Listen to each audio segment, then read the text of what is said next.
দিদি বারবার বলছেন যারা গৃহহীন তাদেরকে ঘর দেব, তোমরা আমাদেরকে আবেদন করো অনলাইনের মাধ্যমে, কিংবা দিদিকে বলো। সেই নম্বরে যখন মানুষকে নিয়ে শয় মানুষকে নিয়ে আবেদন করালাম, তখন তার রেজাল্ট হচ্ছে 1 মাস পরেই নট এলিজেবল। এই প্রধান, এই দুর্নীতিযুক্ত চোর প্রধান, তার নেতৃত্বে কোন রকম সার্ভে ছাড়াই শয় মানুষের ঘরকে কেটে দিয়ে নট এলিজেবল করে দিয়েছে।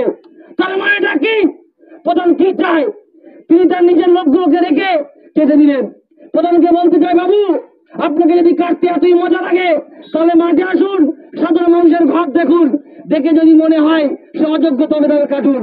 আপনি যোগ্য কি অযোগ্য বিচার না করে এখানে বসে কম্পিউটারের মাধ্যমে বসে আপনি তো পড়তেও পারবেন না, অন্য কাউকে দিয়ে পড়িয়ে এসির মাধ্যমে হাওয়া খেয়ে দালালি করছেন আর সাধারণ মানুষের ঘর কাটছেন। দালালি বন্ধ করুন, নাহলে ওই চেয়ারের যে মূল্য আছে, চেয়ারের মূল্য আপনি বোঝেন না, কিন্তু পিছনে এমন কিছু লাগিয়ে দেবো ওই চেয়ারেও বসতে পারবেন না, সাবধান হয়ে যাবেন।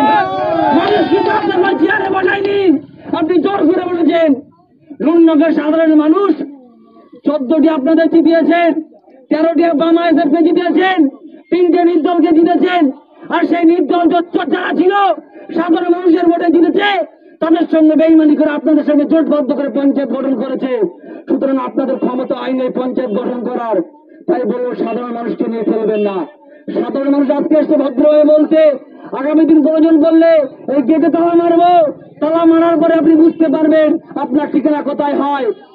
দ্বিতীয়ত বিষয়, আমাদের যে কালিয়ানির বিল দীর্ঘদিন ধরে পাঁচিল দিয়ে জাগের প্রধান, আর সেই পাঁচিলকে ভাঙার জন্য যখন আমরা দাবি রেখেছি, উপর থেকে এসে একটাই কথা হচ্ছে, এই পাঁচিল ভাঙার জন্য পঞ্চায়েত একটা লিখিত দেখ। গত কয়েকদিন আগে জেলা থেকে এসেছিলেন, সেখানেও বললেন পঞ্চায়েত লিখিত দেখ। আমরা 30টা মেম্বার সহমত পোষণ করেছি যে প্রধান সাহেব লিখিত দেখ। আপনাদের মেম্বারও সহমত পোষণ করেছে। কি এমন আপনার পকেটে দিয়ে দিল যে আপনি সই দিতে পারছেন না? কি এমন কিছু আছে আপনার পকেটে, সেটা আপনি একটু চিন্তা করবেন। যদি কিনা আপনি সই না দেন, আপনার কিন্তু ব্যবস্থা হবে। আপনি আমাদের মেম্বারদেরকে হেনস্থা করেছেন আপনার গুন্ডা বাহিনী দিয়ে কয়েকদিন আগে, তারপর আপনি মেম্বারদের স্বামীদের নামে বা আমাদের নেতৃত্বের নামে কেস করেছেন, আপনার পঞ্চায়েতের কাগজ ছিঁড়ে দিয়েছে। আরে বাবু, আপনি যে চাপা পড়ে গেছেন আপনার সিসি ক্যামেরার মাধ্যমে, অন্তত সিসি ক্যামেরা আপনি লাগিয়েছেন। আপনি রেডি থাকুন, হাইকোর্টে আপনার সঙ্গে দেখা হবে। আপনি অঞ্চল থেকে কিছু দূর গিয়ে একটা বাচ্চা মেয়েকে আপনি মেরেছিলেন আপনার দল নিয়ে। সে মারার পরে যখন আপনার নামে কেস হয়, থানায় বসে আপনার বিভিন্ন অফিসারের পকেট গরম করে আপনি চার্জশিট থেকে নাম বাদ দিয়েছেন না, সেই চার্জশিট আপনার নাম নেই, সেটা নিয়ে আপনার হাইকোর্টে দেখা হবে। কোন সাহসে কোন অফিসার কত টাকা নিয়ে আপনার চার্জশিট থেকে নাম বাদ দিল, এর কয়েকবার থানাকেও দিতে হবে।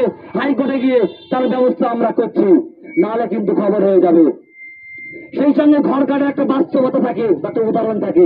এখানে সুজাউদ্দিন মল্লিক আছে, তাকে একটু বলবো সামনে আসতে। তার ক্যান্সার আক্রান্ত, তার একটা পা কাটা গেছে, তার নাম লেখা হয়েছে, সে কিছু আইএসএফ করে বলে তার নামটাও ঘর থেকে বাদ দেওয়া হয়েছে। যে সমস্ত মিডিয়া বন্ধু আছেন তাদেরকে অনুরোধ করবো তাকে একটু দেখানোর জন্য। সে হ্যান্ডিক্যাপের গাড়ি নিয়ে এখানে ঘুরতে এসছে যে ভাই আমার ঘরটাও কেটে দেওয়া হয়েছে। এই আপনার নীতি। আপনাকে অনুরোধ করবো এখনো সামলে যান, শুদ্ধ যান, কিন্তু মানুষ গালে পরিবর্তন করে দেবে। দিদি যখন বলছে না আগে সিভিক ছিল, নতুন করে সিভিক মাস্টার, এর কয়েকদিন পরে দিদি কিন্তু বলতে বাধ্য হবে নুননগর পঞ্চায়েতে একটা সিভিক আকারে প্রধান রাখা হয়েছে, কারণ তার যোগ্যতাহীন প্রধান বলে আগামী 7-8 মাসের মধ্যে। আমি জানি আপনি যোগ্যতাহীন, কিন্তু আপনার দলে অনেক আছে যোগ্যতা সম্পূর্ণ, তাদেরকে পথ ছেড়ে দিন। আর না হলে চুপচাপ বসে পড়ুন, অন্য কাউকে দিয়ে তারা পঞ্চায়েত চালিয়ে নেবে। কিন্তু যোগ্যতা না রাখার পরেও ওই চেয়ারে আপনি বসবেন না, যেহেতু আপনার যোগ্যতা নেই।